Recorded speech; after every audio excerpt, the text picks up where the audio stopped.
The Transport Department has recommended a moratorium on the licensing of new metered taxis. The department further wants to establish the exact numbers of metered taxi operating.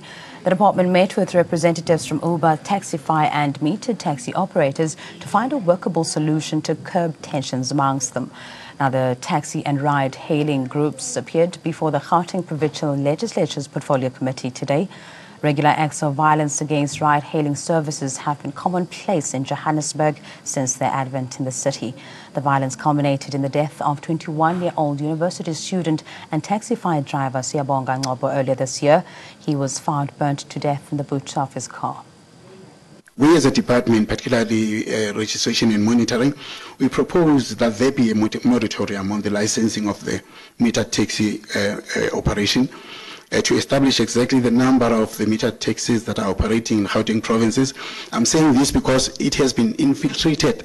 This operation has been infiltrated by also the illegal operators. People just buy the cone and just put it on top of the vehicle taxi. It becomes a metered taxi. Now, it's dangerous for the commuters, and in most cases, this mode of transport deals with international passengers. It should play a public relations exercise for the province and for the country. So this requires urgent attention. We also recommend that, like I've mentioned earlier before, recommendations to have a dedicated team of law enforcers who will deal specifically with the metered taxi mode of transport. Now, we also recommend that the fast-tracking. Now, this I would request humbly to the Honourable Chairperson and the Honourable members in their recommendations to help the department fast-track the activation of the Joint Operations Centre. Now, this is a combination of officers from the Department of Community Safety and the officials from the Department of Roads and Transport. This concept has a potential of working out wonders for the entire provinces. The Transport Department says these recommendations are crucial as it faces difficulty dealing with criminal activities operating in taxi operators. Violence in this industry is far beyond the control of the administrators. Now, for criminal activities, administrators cannot do much. There is no capacity to deal with criminal activities. Now, when I'm talking about the administrators, I'm talking about the department, the staff within the Directorate, Registration and Monitoring. There is a serious problem of capacity and also competency. We are not trained to deal with criminals because criminals seize the opportunity and do what they do best. Now, the recommendations given by the Transport Department have sparked some mixed reactions from transport service companies. We support the call for dedicated law enforcement authority to protect drivers and customers. This is consistent with the call made yesterday by the chairperson of the National Assembly Portfolio Committee on Police yesterday. Solutions must be found to the problem of criminals posing as riders and then attacking drivers on the Taxify platform. The prevailing risk and threat of attacks on Taxify drivers which inhibit their ability to service consumers at certain train stations and Gautrain facilities place these drivers and our clients at risk. You know, one of the things that I must raise is this. At a national level, two ministers, not one, two ministers, pronounce that Uber, Taxify, and Zebra are not meter taxis, are an app. Now the question that should be asked here is that when you call us as meter taxis, we know that the word Uber is there, but even in the Department of Transport, they don't put it to show that they understand the situation. Now, why are we being married with something that is illegal? We're now joined by Mr. Ruben Mzaiya, who is a member of the Johannesburg Meter Taxi, to further unpack this issue. A very warm welcome to you, Mr. Mzaiya. How are you, sir? Good evening. Good evening to you. So let's take a step back and look at the tensions we are seeing between meter taxi drivers and taxi and Uber. What are the core main reasons for this tension between you? Maybe not only look at the core reasons, but let's understand the legality of operation.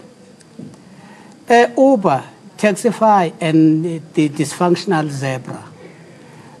From 2015 up to now, we have been protesting by their existence in the industry. Now the buzzword is that we don't want to follow the trends as the technology. But two national ministers, and even Ismail Vad, who's a provincial, all of them pronounce that Uber, Taxify, and Zebra are not meter taxis. They are just an app. And even Vadi said, it is the meter taxis who go to Uber to ask for it. Now the question should be, when these companies came here, they didn't start here. They were all over. What was the government doing under these circumstances? Now I'll give a simple example. When Masmat came to South Africa, government intervened because of workers, to the extent that it took time. Now I'm talking about 2015 up to now. We had some roadblocks which were known at airport. We had some marches, and we have written letters to the government protesting and also protection. Now, all those things went in deaf ears to the government. Now, you know, in South Africa, if you are writing a letter to the government, they take it like a love letter. Until you burn tires on the ground, then they will understand you that you are serious about that action. That is what. Now, if you want to talk about why there is a tension, first and foremost, let me put it very clear. Uber and Taxify, they don't own even a single car. Not a single car. Now, Uber didn't come to the meeting because they knew the reason. But Taxify was arrogant to come to the meeting with the support of the government because it was treated like with kid gloves. But there were certain members within the Department of Portfolio Committee who understood and were grateful to them. That's the problem. Now, there are many scenarios that we look at it. First and foremost, meter taxis are supposed to comply with all the documentation that is needed. You don't just wake up and buy a car and go to operate. It doesn't work like that. But Uber and Taxify, it is not only a question of compliance.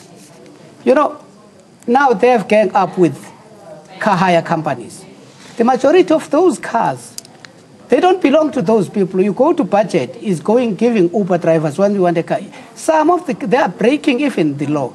Because in terms of transport legislation, if I'm in Gauteng, I cannot take a car from CA, KwaZulu-Natal and operate it here. But Uber and Taxify are doing that, particularly Uber.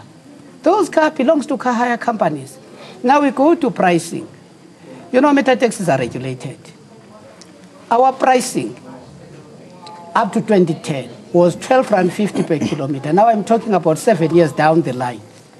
But during 2010, through the Department of Transport, we agreed to increase our tariff to 15 Rand, which was good. In any event, there are also some adjustment. That is not a problem. But now Uber is charging 7 Rand and 7.50 Rand respectively, both of them. Now you ask yourself, when the petrol is 7 Rand on its own, how much will you make? That's one of the issues. Now the second issue, what people they are hiding is, the majority of cars in Uber belong to politicians and business people who are not in the industry, but they're just making it for themselves. Where do we stand as meter taxi operators? Now, the drivers of those companies are foreigners, 70% of them. That is not contributing to FDI, foreign direct investment of this country. And they never brought any investment. They just brought a gadget and make money in South Africa. All of them are enslaving our own brothers. It doesn't matter they're foreigners, but they're Africans. That is one of it. Now, the second thing is this. You know meter taxis? That is the only industry that has transformed from white people to black people. The former MEC in Gauteng, Khabisi Msonkoudi, in 2002, during the World Summit, he brought us and said, guys, we don't know about this industry, but we need you to assist us. Now Uber and Taxify are owned by white people, and people doesn't want to look into the truth. Both of them are owned. Uber is from San Francisco in America. Taxify is from Estonia, and they admitted today they are from Estonia.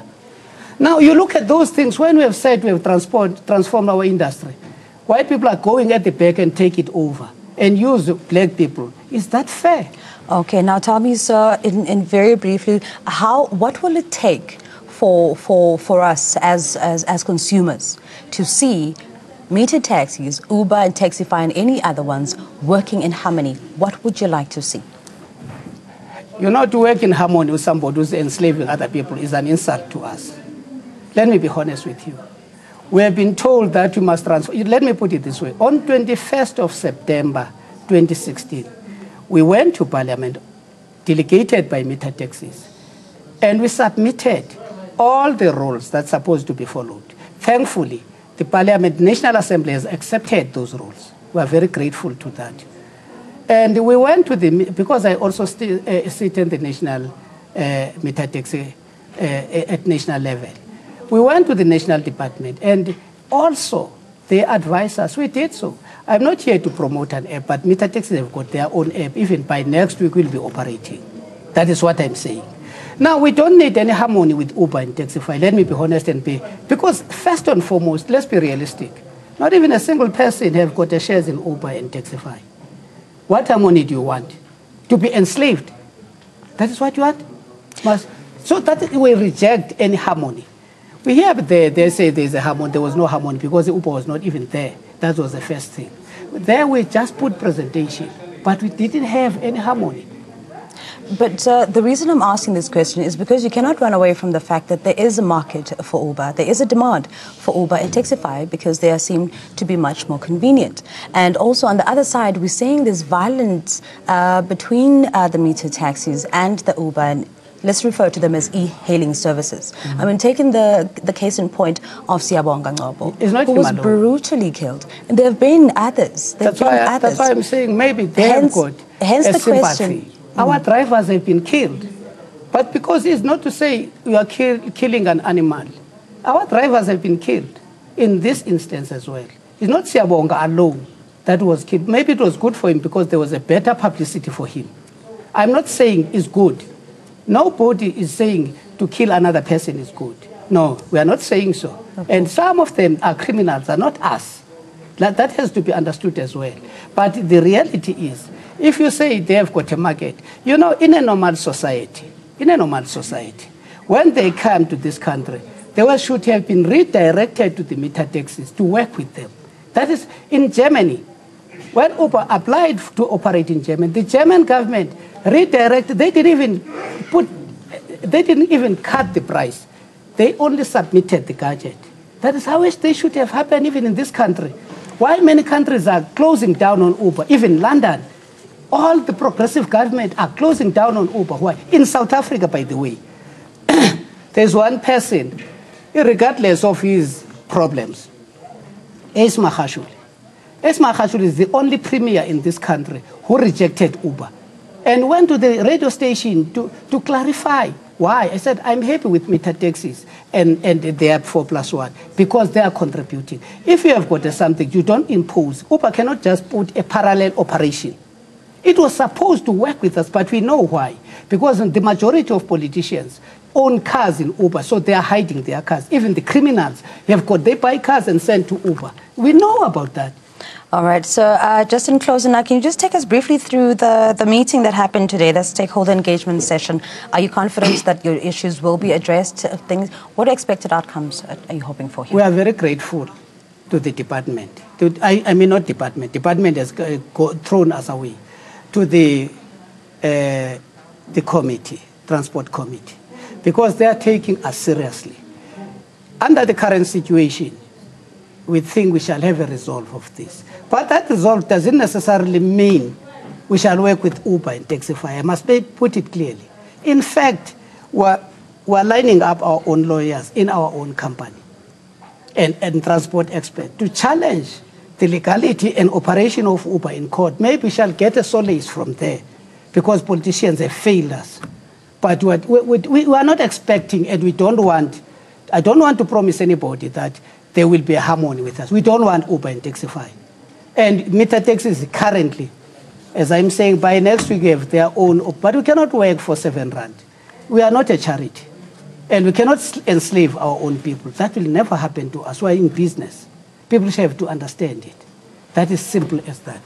All right, that's where we leave it for today. Thank Thank you you so very much. much for That was inviting me to this. That's what Mr. Ruben Mzaiya of the Johannesburg Meter talking to us about the tensions that we've been seeing between meter taxis, Taxify, and Uber.